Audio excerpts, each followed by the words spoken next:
सभी को जय सिया राम। और हम लोग सुंदरकांड दोहा संख्या 22 से आज आरंभ करेंगे।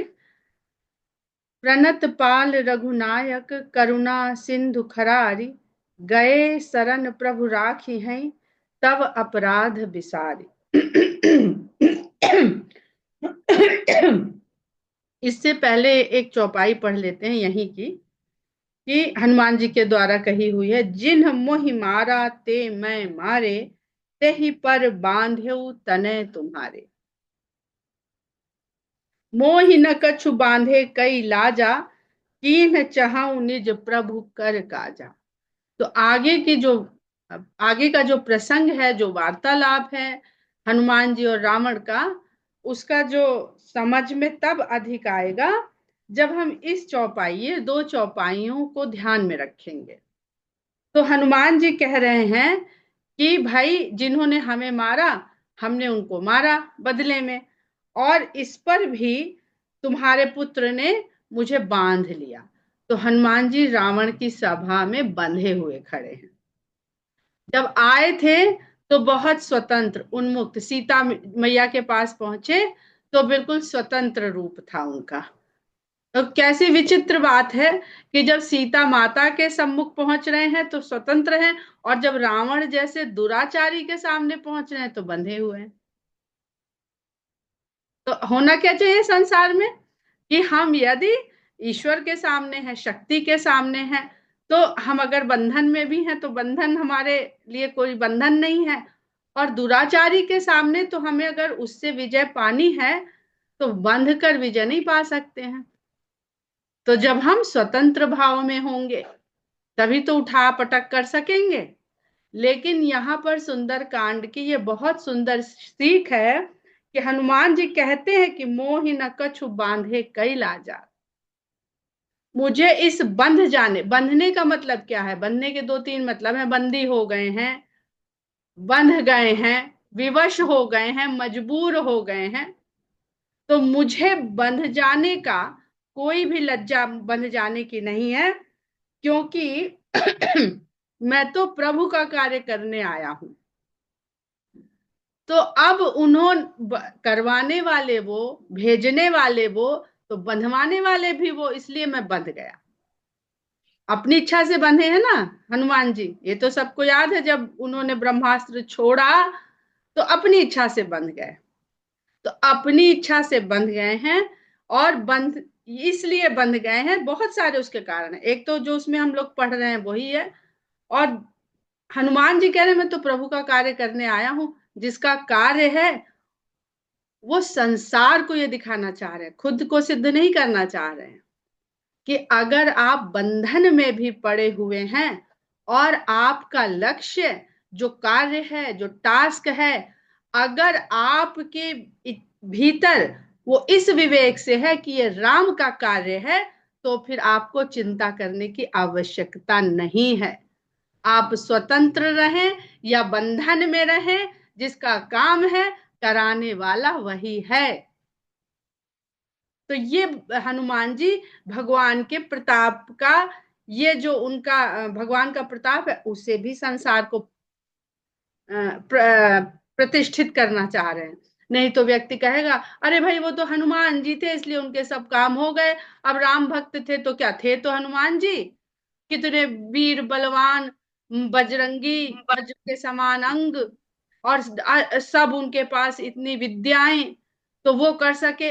तो हनुमान जी ये दिखा रहे हैं कि लो भैया, बंधन में पड़ जाते हैं तुम लोगों की तरह, साधारण मनुष्य की तरह, कि जिसको विपक्षी पार्टी का जो भी चाहे उसने कैद कर लिया है, बांध लिया है।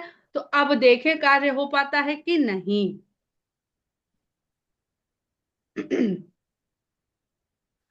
और हनुमान जी रावण को ये सीख देते हैं कि प्रणत पाल रघुनायक, उनको बताना चाह रहे हैं कि देख लो, तुम्हारे सामने मैं बंधा खड़ा हूं और तुम सिंहासन में विराजमान हो। तो सिंहासन में कौन विराजमान है? जो दुराचारी है।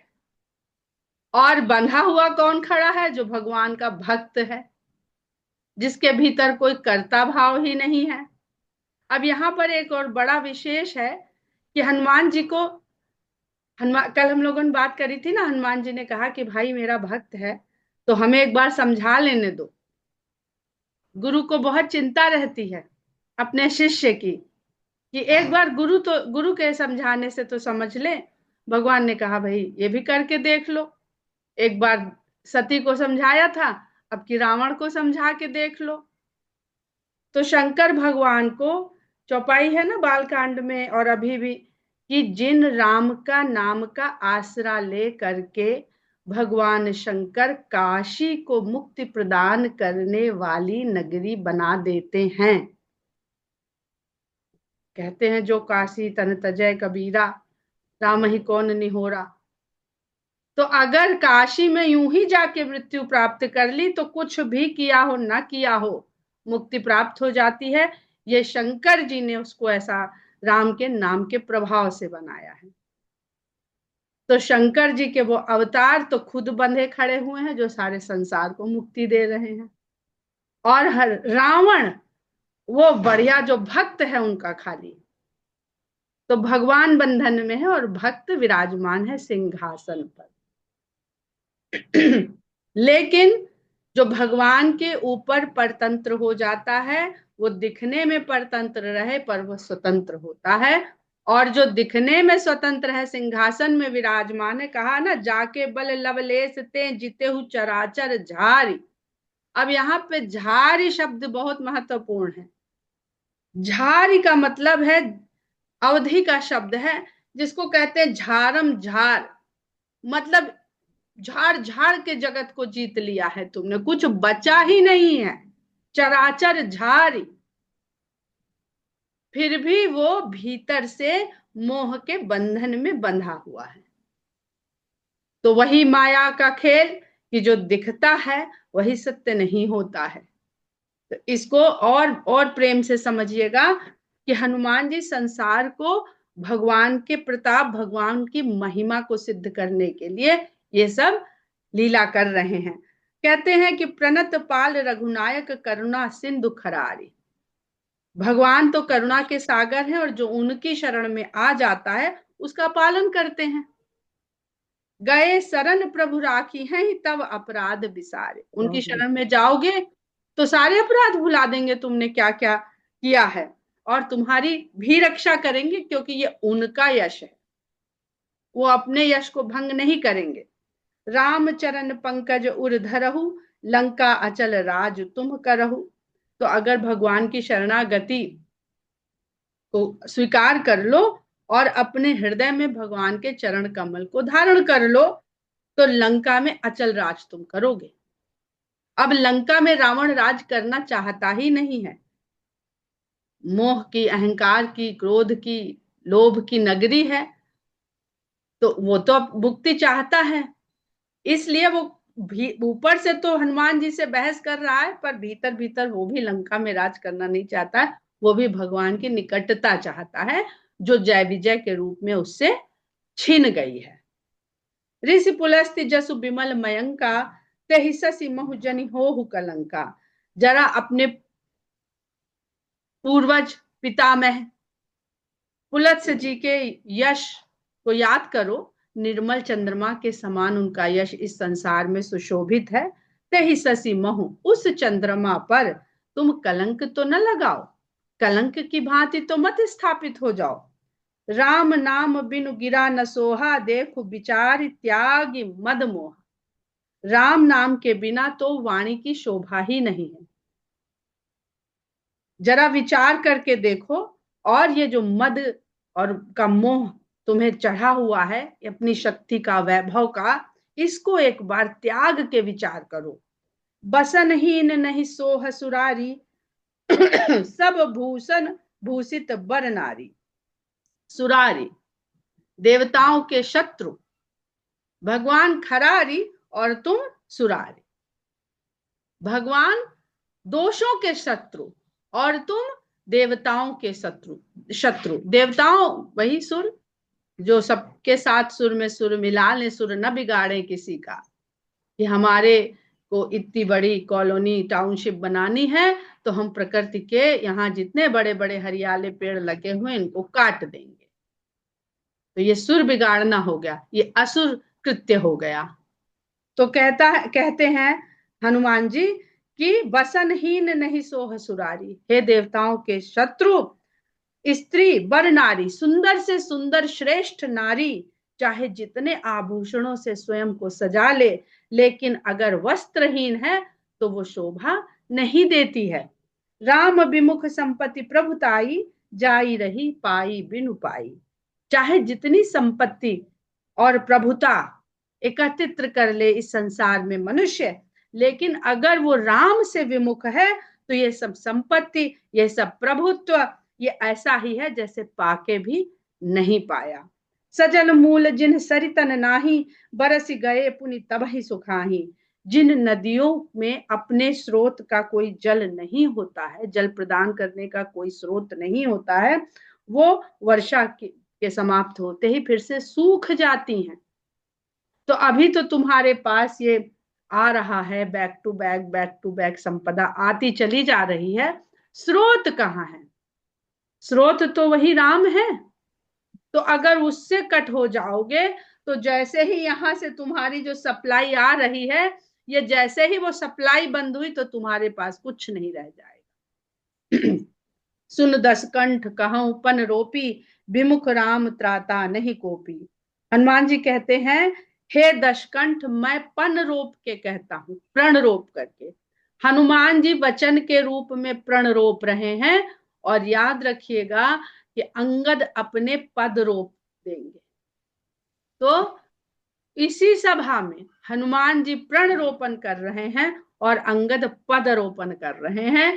तो रावण न तो वचन को उनके हिला पाया और न अंगद के पैर को हिला पाया।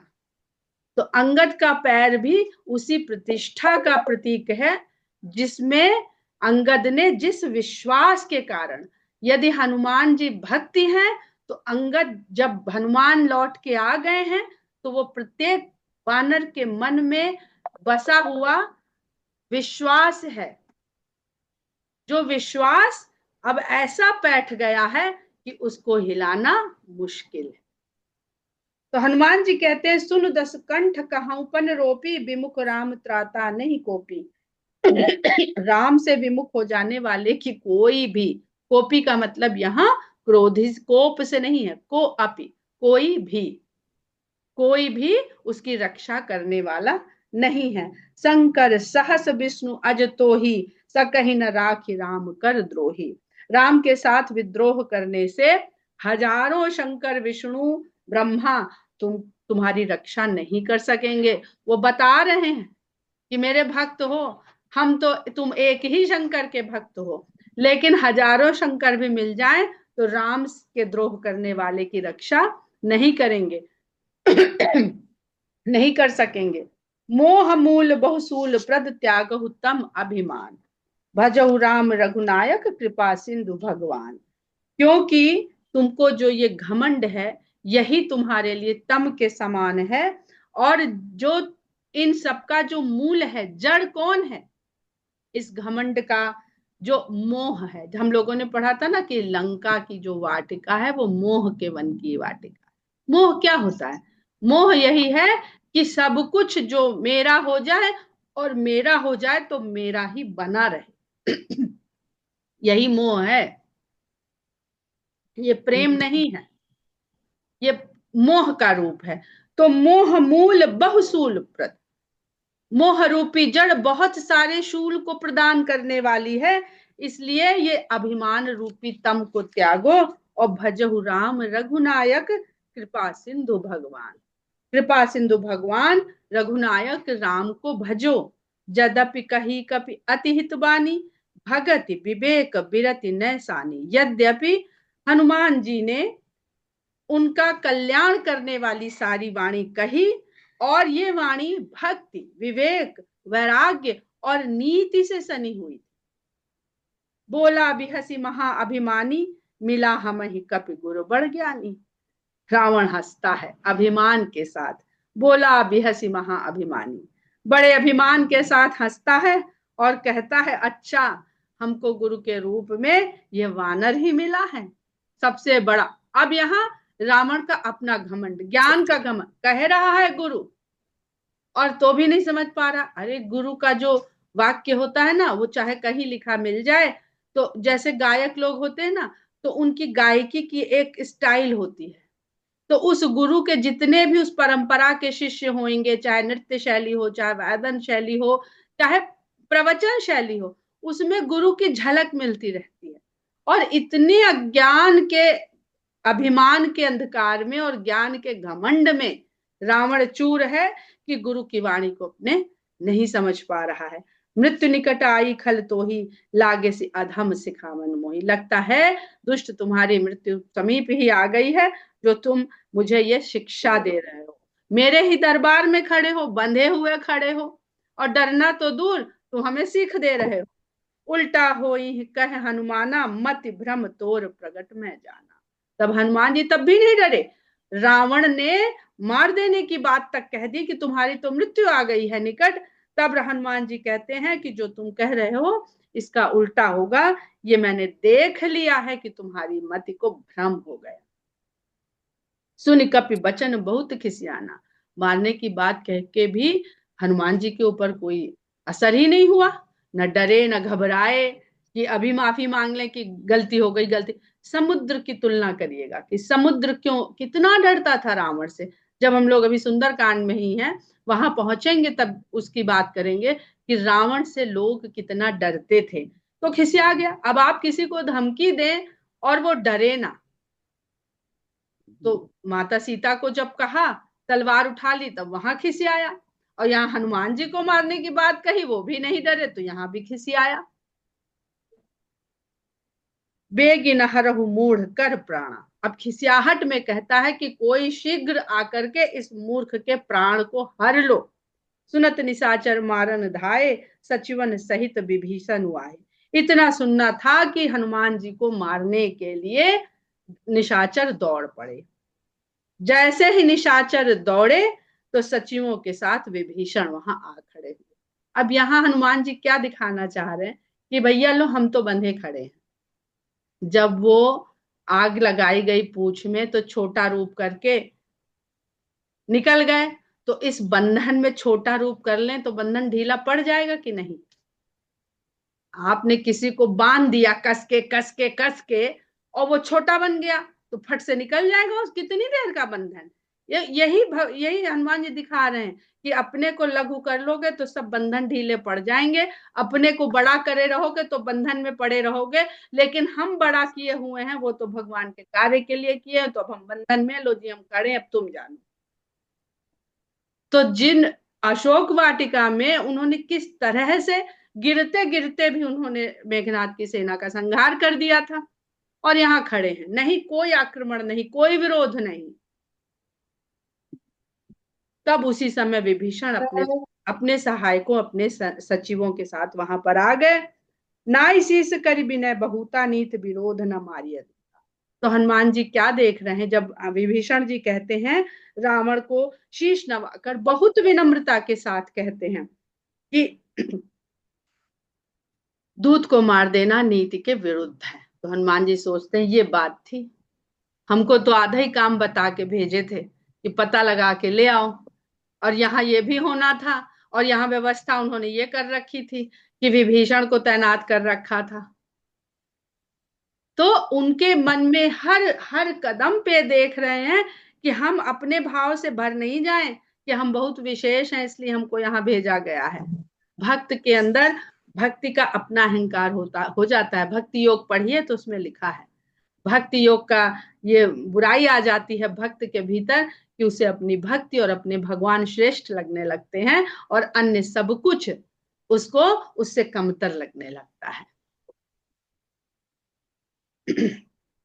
आन दंड कछु करिय गोसाई, सब ही कहा मंत्र भल भाई। उन्होंने इसको दंड देने के लिए कुछ अन्य उपाय करिए। आन मतलब अन्य, कुछ अन्य उपाय करिए इसको दंड देने के लिए। तो विभीषण की इस बात का सबने अनुमोदन कर दिया। तो ये कौन कर रहा है? किसी की हिम्मत है जो रावण की कही हुई बात के विरुद्ध में चला जाए? लेकिन तुरंत सबने कर दिया। तो लक्ष्मण हनुमान जी भी समझने लगे कि ये सब हमको खाली भगवान हमें धोखे में डाल रहे हैं, हमें भ्रम में डाल रहे हैं कि देखें कहीं हम भी उस कर्ता भाव से भर तो नहीं जा रहे हैं। तो एक जगह हम उठा पटक कर दिए हैं तो दूसरी जगह उन्होंने हमको बंधन में डलवा दिया है और अपने आप हमें अब हमारी रक्षा करवा रहे हैं। इसको छोटे से उससे समझिएगा, जब हम कहीं ट्रैफिक जाम में फंस जाते हैं, रोड क्रॉस करनी होती तो एक बड़ी सी गाड़ी आती है और हम उसका सहारा लेके रोड क्रॉस कर जाते हैं अपनी छोटी सी गाड़ी में या पैदल में या जैसे भी। तो ये छोटी छोटी बातें हैं जो निश्चित होती हैं। सुनत बिहसी बोला दस कंधर, अंग भंग कर पठई बंदर। तो रावण को ये बात अच्छी लगी, क्योंकि वो चाहता है कि ये जिसके बल की इतनी प्रशंसा करा है, जरा उसको एक ऐसा पत्ता काट के भेजा जाए कि उसे पता चले कि रावण का बल क्या है। यहाँ मर जाएगा तो वहां जाके कौन बताएगा। हाँ, बात तो विभीषण ने ठीक कही है। रावण इसलिए नहीं तैयार हो गया कि विभीषण ने नीति संगत बात करी, रावण को भीतर भीतर लग रहा है कि वहां भी जाके उसका जो बल है, प्रभाव है, वो स्थापित तो यही वानर करेगा जाके। तो उन्होंने रावण ने कहा, हंस कर बोला कि हाँ ये ठीक है, इस बंदर के अंग भंग कर दो। कपि के ममता पूछ पर सब ही कपि समझाई, तेल बोरी पट बांध पुनि पावक देहु लगा। हम लोगों ने ऐसा सुन रखा है कि वानर को अपनी पूंछ पर बड़ी ममता रहती है। पूंछ से ही वानर का सारा चढ़ना उतरना कूदना संतुलन वही बनाती है। जब कूदता है देखिए, पूंछ से ही वो अपने पूरे बैलेंस को करता है। तो कहते हैं कि ऐसा करो कि इसकी जो पूंछ है उसी में तेल में भीगा हुआ वस्त्र पट कपड़ा बांध दो और फिर उसमें आग लगा दो। तो हनुमान जी क्या कहते हैं कि जो त्रिजटा माता सपना सुना रही थी सीता जी को, तो हमको समझ में तो आ नहीं रहा था कि हम तो पता लगा चले जाएंगे और मेरे अलावा दूसरा कोई वानर आया नहीं, तो ये करेगा कौन। अच्छा, ये भी नहीं बताए थे हमको रामचंद्र जी चलते समय। हम लोग की माता पिता की क्या आदत होती है या मेंटर की क्या आदत होती है, वो एक एक कदम समझाएंगे। ये सही लीडरशिप नहीं है। उन्होंने सिर्फ उनका काम जो करना था वो उनको बता दिया, बाकी का जो पूरा नेटवर्क वो क्या क्या करेगा वो उसके साथ निर्धारित है। नहीं तो आप निष्क्रिय भी तो हो सकते हैं। कह रहे इन्होंने तो व्यवस्था करी रखी। पुरुषार्थ बहुत आवश्यक है। वो संस्कृत में श्लोक है ना कि सोते हुए सिंह के मुख में हिरण प्रवेश नहीं करता है अपने आप। तो पुरुषार्थ बहुत आवश्यक है। पूछहीन बानर तह जाई, तब सठ निज नाथ ही लई आई। जरा ये जाए तो कुछ कटा वानर वहां जाए और फिर अपने स्वामी को यहाँ लेकर के आए। ऐसा ना हो इसकी हालत देख के स्वामी वहीं से डर के छोड़ दे इरादा। जिनका कीनी से बहुत बड़ाई, देखूं मैं तिनकै प्रभुताई। सरल दोहा है, सरल चौपाई है। आगे बढ़ते हैं।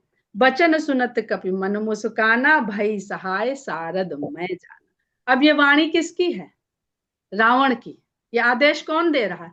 विभीषण ने तो खाली इतना ही कहा ना कि भाई दूध को मारना नहीं चाहिए, लेकिन ये आदेश तो रावण का है।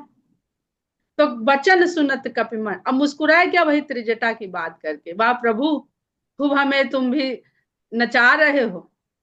सबके बीच में, वहां वानरों के दल के बीच में तो हमें ऊंचा बना दिया कि हनुमान हनुमान हनुमान ही जा सकते हैं, और यहाँ व्यवस्था तुमने कुछ और ही बना रखी।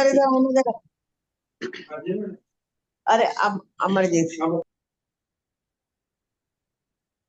और भई सहाय सारद में जाना। उन्होंने मन ही मन में सोचा अब ये वाणी के रूप में शारदा माता ही सहायक हुई हैं। तो शारदा माता को भगवान ने, जब शारदा माता ने मंथरा की बुद्धि फेरी और वहां पे वाणी के रूप में ऐसे प्रकट हुई कि राम को वनवास, तो शारदा माता बहुत दुखी थी, बहुत रोती थी कि हे भगवान, आप सब कुछ चलाने वाले हो, सब कुछ चलाने वाले आप ही हो, पर मेरे हिस्से में आपने वनवास का जो वचन है वो मेरे जिम्मे डालकर मुझे तो आपने दूषित कर दिया। ऐसी वाणी बनना पड़ा मुझे जिस वाणी में आपके वनवास जाने के शब्द निकले। तो भगवान ने कहा कि चिंता न करो, तुम्हारे ही शब्द जो हैं वो ये तुम्हारा दोष खत्म होएगा जब इस यही वाणी रावण के वाणी में बैठेगी और वो अपने ही मुख से वाणी के रूप में वो अपनी लंका को जलाने का इंतजाम करेगा, तो वो सब आप ही का किया हुआ। तो भई सहाय सारद में जाना। तो शारदा, कभी भी जीवन में दुखी मत होइए, कभी भी जीवन में गर्व से मत भरिए। जो कुछ कर हो रहा है, कराया जा रहा है, गीता में भगवान ने खुद ही कहा है जातु धान सुनी रावण बचना, लागे रचे मूढ़ सोई रचना। मूर्ख राक्षस जैसे ही रावण का ये आदेश सुना, उन्होंने ये रचना बनानी शुरू कर दी। रहा न नगर बसन घृत तेला, बाढ़ी पूछ कीन कपि खेला। अब हनुमान जी तो इस अवस्था में आए थे कि वो सीता माता अग्नि मांग रही हैं और वो देख रहे हैं कि अग्नि की कहीं व्यवस्था नहीं हो पा रही है। तो कितने विवशता में हनुमान भी हैं और सीता भी हैं। और यहाँ रावण ने अग्नि की ऐसी व्यवस्था कर दी कि नगर में न तो घी रहा, न तेल रहा, न वस्त्र रहा। अगर आप प्रकृति को तरसा देंगे, यहाँ अग्नि को जलने को जलाने को नेगेटिव भाव से मत लीजिएगा, तो यदि आप प्रकृति को तरसा देंगे तो आप भी उन चीजों का ऐसा दुरुपयोग करेंगे, ऐसा दुरुपयोग करेंगे कि एक दिन आप उन सब चीजों से वंचित रह जाए। रहा न नगर बसन घृत तेला, बाढ़ी पूछ कीन कपि खेला। हनुमान जी ने खेल खेल में अपनी पूंछ को बढ़ाना शुरू कर दिया। अब सुरसा और पूंछ, ये दोनों का आप कोई भी इसको जरा सा चिंतन करे और इस भाव को लिखे तो बहुत सुंदर भाव निकल करके आएगा। कौतुक कह आए पुरबासी, मारही चरण करही बहु हासी। अब एक तो बंधे हुए हनुमान जी, ऊपर से अब उनके लपेटी जा रही आग लगाने को, पूंछ भी लपेटी जा रही कपड़े से। तो सारे नगर के लोग इस बढ़िया खेल को देखने आ गए, तमाशा। और चरण मार रहे हैं हनुमान जी को हंस हंस के, और हनुमान जी भी चरण प्रहार उनके सह रहे हैं, जिनके चरण प्रहार से जही गिर देहि चरण हनुमंता। वो पताल में जा रहा था, वो देख रहे हैं कि भैया भगवान जब चाहे तो हमारे चरण में ऐसा शक्ति दे दे कि पहाड़ पर पताल में भेज दे, और जब चाहे तो ऐसा चरण दे दे कि जो हमें ही ठोकर मार के चला जाए। तो भी हंसते रहिए। अगर आप बहुत बड़े हैं तो भगवान की कृपा है, और अगर आपके ऊपर इस तरह चरण प्रहार हो रहे हैं तो हंस के सह लीजिए। वो कराने वाले भगवान थे तो ये भी करा ना, वो आपकी महिमा थी ना ये आपका क्या कहते हैं विवशता है। बाजही ढोल दे ही सब तारी, ढोल बजा बजा के, ताली बजा बजा के सब इस तमाशे को देख रहे हैं। नगर फेर पुनि पूछ प्रजारी, नगर में घुमा के फिर पूछ को प्रज्वलित कर दिया गया, प्रजारी प्रज्वलित कर दिया गया।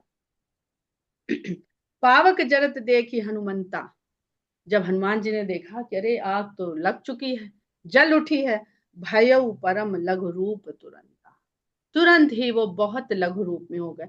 अब आप यहाँ पे थोड़ा सा लॉजिक लगा के देखिए कि वो पूंछ जो लपेटी गई है कपड़े से, छोटे हो गए तो पूंछ तो निकल गई, वहां तो कपड़ा ही कपड़ा रह गया जलने को, जो ज्वलनशील पदार्थ से और अग्नि से सबसे सराबोर है।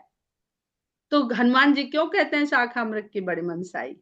हम तो छोटा रूप करके निकल गए थे, हमने थोड़ी आग लगाई थी, ना हमने अग्नि का व्यवस्था करी थी। भयउ परम लघु रूप तुरंता, निबुक चढ़े कपि कनक अटारी, सोने की अट्टालिकाओं पर कूद के चढ़ गए भई सभी निशाचर नारी। इस प्रकार उन्होंने देखा आग तो ये हनुमान जी वो चढ़ गया अटारी पे, तो जो लोग तमाशा देख रहे थे उनकी स्त्रियां भय से भर गईं। हरि प्रेरित तही अवसर चले मरुतुंचा, सब तुलसीदास जी ने सब कुछ लिख दिया। हरि की प्रेरणा से उस समय 49 के 49 मारुत चलने लगे। तो अग्नि को बढ़ाने में सहायक कौन है? वायु। अट्टहास करी गर्जा कपि बढ़ी लाग आकाश। तब हनुमान जी जोर से हंसे, समझ रहे हैं भगवान ये सब क्या कर रहे हो, नाम मेरा कर रहे हो और आग खुद लगवा रहे हो। तो ऐसा जोर का अट्टहास करके बहुत बड़ा रूप लिया कि आकाश तक उनका रूप छा गया। देह विशाल परम हरुआई, मंदिर ते मंदिर चढ़ाई।